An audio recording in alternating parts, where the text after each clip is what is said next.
A second shubha that they kind of use is that there's a greater harm out there. Yeah, greater enemy. There's a greater enemy, exactly, barakallahu feek, in regards to where we should be focusing our refutations on, and where should we our enmity and our hatred. And our energy towards the almaniyah, or towards the mulhideen, the atheist, and the feminist, and the like, and the different isms and schisms that are out there. What do we say in regards to that? We'll quote this shubha, the individual who made it, Abu Taymiyah. He tweeted, "Assalamu alaikum. Brothers, we are just currently busy at war with the Islamophobes, the homosexuals, and Zionists are currently giving us a lot of problems in Europe and Canada. Christian missionaries turned up at the main event and caused chaos. Police came. There are bigger things, I guess you want to say, that I'm currently dealing with. Maybe some of our brothers who have time can refute them on X, Twitter. This notion that our enemy are, from the Zionists, from the Jews, or from the Christians, or the liberalists, or al-Maniyin, the secularists, that they are the greater danger to the ummah, and that is where our focus should be, and that the Muslims should be united in that, and they should leave each other alone. They should not be bickering and fighting amongst each other and refuting one another. Rather, we should save all of that energy for our true enemies." Now, let's look at that belief or that ideology in light of the manhaj of the Salaf. And this is what everyone should be doing all the time. Don't just listen to someone who says something like this and say, "Oh, logically, mashallah, this makes sense. Yes, these are Muslims and these are non-Muslims. Therefore, the Muslim I should be closer to." And then you start using your logic and your emotion, and you'll fall into the traps of this mumayyih. In reality, what you should do is go back to the manhaj of the Salaf and see what was their attitude towards Ahlul Bid'ah while they knew Ahlul Kufr existed in their time. They knew Mulhideen existed in their time. They knew Asha'ira and Khawarij. So they had Ahlul Bid'ah in their time, and there were Kuffar in their time. Did that cause them to be quiet about Ahlul Bid'ah? No. One of the scholars that this individual likes to use to try to push this agenda is Shaykh al-Islam Ibn Taymiyah, as if Shaykh al-Islam was a figurehead of unity of all of the firaq. That his da'wah and all of these books that he wrote, etc., couldn't be further from the truth. It's literally the worst example you can use. It's true. Out of all of the ulama, subhanAllah. That Shaykh al-Islam Ibn Taymiyah has probably, of course, I don't have numbers, but the most books probably refuting the people of innovation. The Shia, Rafida, the Asha'ira, the Maturidiyya, you name it. The Shaykh has books in it. Likewise, he has books refuting the Mulhideen, the atheists and agnostics and the like. So, and just as we said, this is the balance thing. Ahlul Sunnah wal Jama'ah are balanced. They refute this and they refute this. Now, to be quiet from about Ahlul Bid'ah, and that we should not focus that our enemy is the al-Maniyin and the like. Yes, they are our enemy. However, what was the attitude of the Salaf?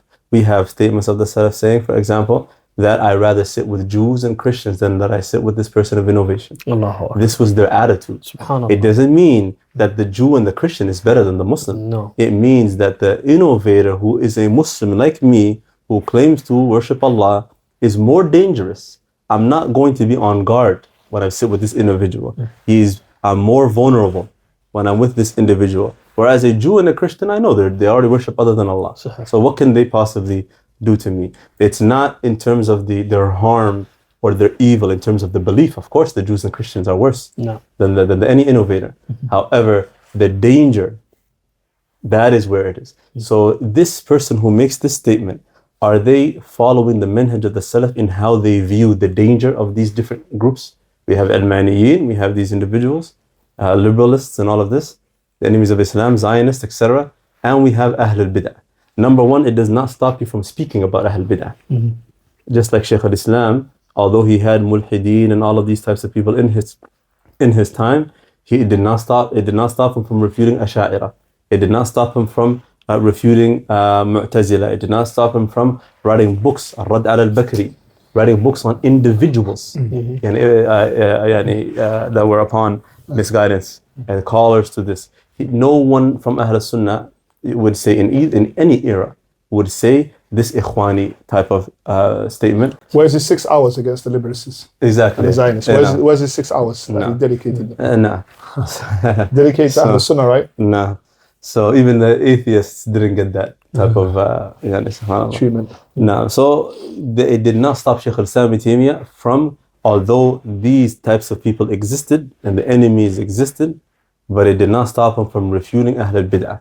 So throughout the history of Islam, Ahl al-Sunnah wal Jama'ah refuted all falsehood. All that opposes Islam, they refuted. But this notion that there is a greater enemy, it goes back to that same principle of believing that unity in body is sufficient. Sure. This is an Ikhwani notion, that the way for our ummah to succeed is that we should all just be united regardless of our beliefs. And that is how we will attain victory. That is not the case. Farther from the truth. That is not the case. And the reason why the Ikhwani methodology is like this is because it is not a methodology of sabr, of patience. Ahl Sunnah wal Jama'ah, their methodology is not one of emotion. It's not one of chaos.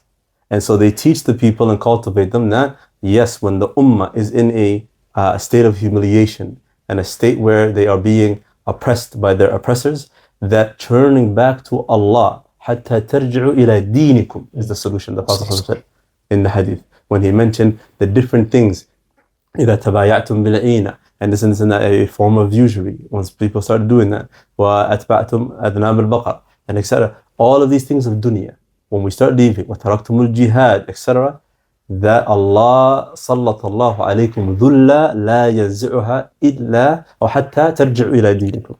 That Allah subhanahu wa ta'ala will trial you with a humiliation up until you return to your deen. He did not say up until you unite no matter what you're upon. This is the sunnah, this is the wahy. The wahy says to return all of us.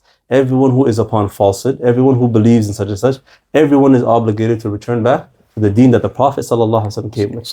That is the only way this humiliation will be removed.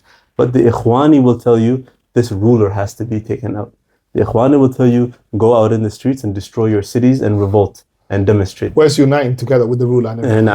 Nah. And this is the thing. So it is distinct. The manhaj of Ahl Sunnah wal Jama'ah as it pertains to rectifying the state of the ummah, and the manhaj of Ikhwan al-Muslimin is completely distinct. And this is from them. This individual who's making this statement, this is clear-cut, the methodology of Ikhwan al-Muslimin. وَلَوْ سَمَّى نَفْسَهُ مَا سَمَّى نَفْسَهُ.